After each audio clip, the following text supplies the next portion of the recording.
Nessa aula eu vou falar sobre consistência em banco de dados no SQL. Na verdade, eu vou continuar a aula anterior. Na aula anterior eu já falei sobre consistência de atualização e consistência de leitura. Nesta aula eu vou falar sobre o relaxamento da consistência, falar sobre o teorema CAP. Então, a consistência de atualização decorre do conflito de escrita e escrita, e a consistência de leitura do conflito entre leitura e gravação. Então, vimos isso na aula anterior. Agora vamos tratar dessa questão de como que eu posso relaxar essa consistência, porque impor consistência implica em sacrificar outras características, como a disponibilidade, a latência, que é o tempo de resposta.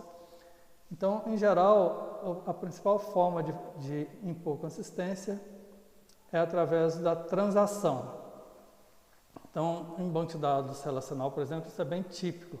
Uma transação com aquelas propriedades ACID garante uma consistência, quando eu uso a transação serializável, né? Nível de isolamento serializável. Então, isso garante uma consistência total aí dos dados. Entretanto, mesmo em aplicações desse tipo, em SQL, por exemplo, temos suporte para níveis de isolamento da transação. E esse nível de isolamento ele pode ser relaxado e permitir leituras sujas. O objetivo disso é aumentar o desempenho. Então, eu vou perder em consistência, mas eu aumento o desempenho. E em algumas aplicações isso é possível. Elas suportam esse tipo de inconsistência, alguns tipos de inconsistência. Em sistemas distribuídos, é comum, por exemplo, não ter que se eu quiser garantir a transação distribuída, isso acaba numa rede lenta, isso acaba tendo um custo de desempenho muito alto. Então, muitas vezes, esses sistemas remotos eles não usam a transação.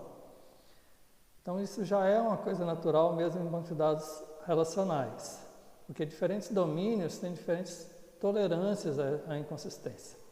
Bom, com banco de dados no SQL, isso é mais importante ainda, porque eu quero processar grandes volumes de dados em cluster, então a consistência, garantir a consistência total, pode degradar muito a eficiência, degradar o desempenho. Bom, daí então surgiu um teorema, chamado teorema CAP, ou CAP, que diz o seguinte: das três propriedades, que são a consistência, disponibilidade e tolerância à partição, somente é possível obter duas delas, nunca as três ao mesmo tempo. Então, esse CAP aí vem dos termos em inglês: consistency, que é a consistência, availability, que é a disponibilidade, e partition tolerance, que é a tolerância à partição. Então, a consistência é, como a gente já definiu anteriormente, quando eu tratei lá da questão de consistência de gravação, consistência de leitura. O objetivo é manter os dados consistentes aí no banco de dados. Bom, a disponibilidade, ela diz o seguinte, que um nodo está disponível se ele puder responder a leituras e gravações. Aqui surge um conceito que é meio confuso nesse teorema CAP, que diz que um nodo que não esteja falhando pode responder leituras e gravações. Eu vou falar disso daqui a pouquinho. A tolerância a falhas trata do cluster, que um cluster deve suportar falhas de comunicação que o dividam em múltiplas partições incapazes de comunicar entre si. Por exemplo, nessa figura aqui, se eu tiver falha nesses dois links, eu vou dividir o cluster aqui em duas ilhas que não podem se comunicar entre elas. Então, um cluster tem que ser capaz de suportar esse tipo de falha e mesmo assim continuar funcionando de alguma forma. Então, essa é a questão da tolerância a falhas. Então, quando eu tenho um sistema com um único servidor, eu posso dizer que ele é consistente e disponível, já que ele não é tolerante à falha, porque eu não consigo particionar aí um único servidor. Então, um único servidor tem sempre a possibilidade de consistência e disponibilidade. Já consistência e disponibilidade em um cluster, a princípio ele é teoricamente possível, mas na prática isso é muito complexo. Porque se houver uma falha com partição, então todos os nós teriam que sair do ar. Daí que entra esse conceito que eu falei que é um pouco confuso, né? Esse teorema Capper fala da disponibilidade, um nó que não esteja falhando, ele seja capaz de responder leituras e gravações. Então, a princípio, se todo o cluster falhar, eu teria disponibilidade, digamos assim. Não exatamente teria disponibilidade, mas eu teria esse conceito aí de tolerância à falha. Então, a princípio, eu poderia ter um cluster CA, mas é um cluster que falha todos os nós ao mesmo tempo, é praticamente impossível na prática, principalmente que eu tenho que detectar essas falhas que é muito complexo. Então, basicamente, o que a gente tem que tirar de conclusão desse teorema CAP é que se eu tenho um ambiente cluster, então ele tem que ser tolerante à partição. Então, se ele é tolerante à partição, então o que eu tenho que tratar é a questão da consistência e disponibilidade. Eu não posso ter as duas ao mesmo tempo. Então, se eu não posso ter as duas ao mesmo tempo, eu tenho que balanceá-las. Então, ou seja, em um cluster não é possível obter ambos consistência e disponibilidade. Então, eu tenho que estar ciente disso na hora de fazer o meu projeto. Bom, mas eu tenho que escolher ou consistência ou disponibilidade? Não, isso não é uma decisão binária. Então, o que você tem que fazer é tentar perder um pouco da consistência para ganhar um pouco de disponibilidade e vice-versa. Então, você pode ter um sistema nem perfeitamente consistente e nem perfeitamente disponível. Então, essa combinação aí tem que ser feita de acordo com as necessidades da aplicação. Cada aplicação vai ter necessidades diferentes. Vamos ver alguns exemplos aqui. Suponha que você tem um sistema ponto a ponto com 2 nodos e eu quero fazer uma aplicação aí de reservas de hotel. Aí suponha que eu tenha lá, para um determinado hotel, somente um quarto disponível. E aí tem 2 pessoas, uma no nodo 1, no nodo 2, tentando fazer essa reserva. Então, para garantir a consistência, para confirmar a reserva feita aí no nodo 1, se alguém no nodo 1 faz primeiro essa reserva, esse nodo 1 ele precisa se comunicar com o nodo 2 para garantir que a outra pessoa no nodo 2 não vai fazer essa mesma reserva. Então, para garantir essa consistência, tem que haver essa comunicação. Entretanto, se a conexão falhar, a reserva não poderá ser feita em nenhum nodo. E aí eu sacrifico a disponibilidade. Então, eu precisaria ter os 2 nodos aí se comunicando para eu poder fazer uma atualização consistente. Então, como eu não consigo fazer isso sempre, né, se o nodo falhar, então eu estaria sacrificando essa disponibilidade. Bom, mas a disponibilidade ela pode ser melhorada, assim, eu não preciso sacrificá-la totalmente.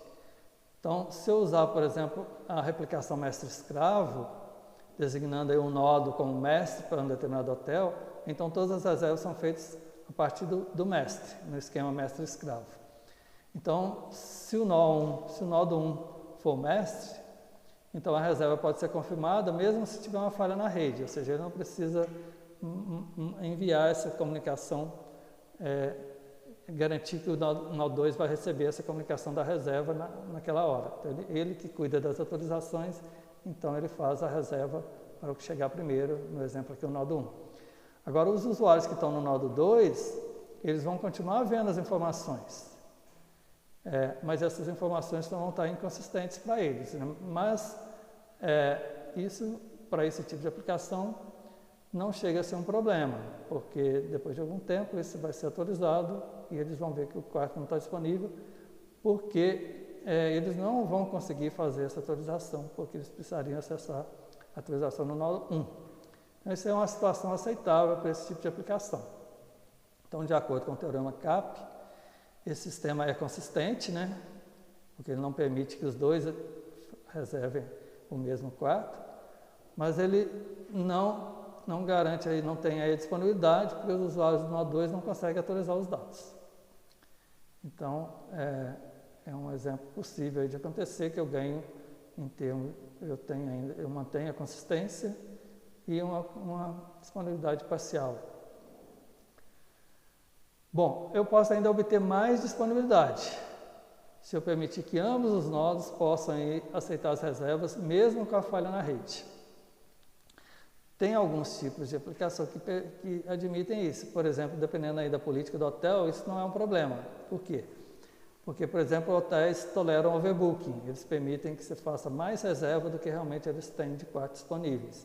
Porque eles supõem que muitos desses viajantes aí vão cancelar algumas das reservas. Então, é tipo o que acontece com passagens aéreas. Então, se isso for uma política do hotel, você pode permitir que ambos os nodos façam reservas, mesmo tendo falha na rede. E aí, nesse caso, o que vai acontecer é que você pode fazer mais reservas do que tem de quartos disponíveis, mas o esquema de overbooking resolve isso. Além disso, alguns hotéis eles reservam quartos vazios para eventualidades. Então, é muito comum, por exemplo, os hotéis não deixarem disponíveis todos os apartamentos, todos os quartos, porque pode ser que algum quarto dê algum problema e ele tem que mudar hóspedes para outros quartos, então naturalmente ele já deixa alguns quartos a mais, então que poderia resolver eventuais problemas aí de consistência. Além disso, as reservas podem ser canceladas com pedidos de desculpa. Muitos hotéis usam essa política.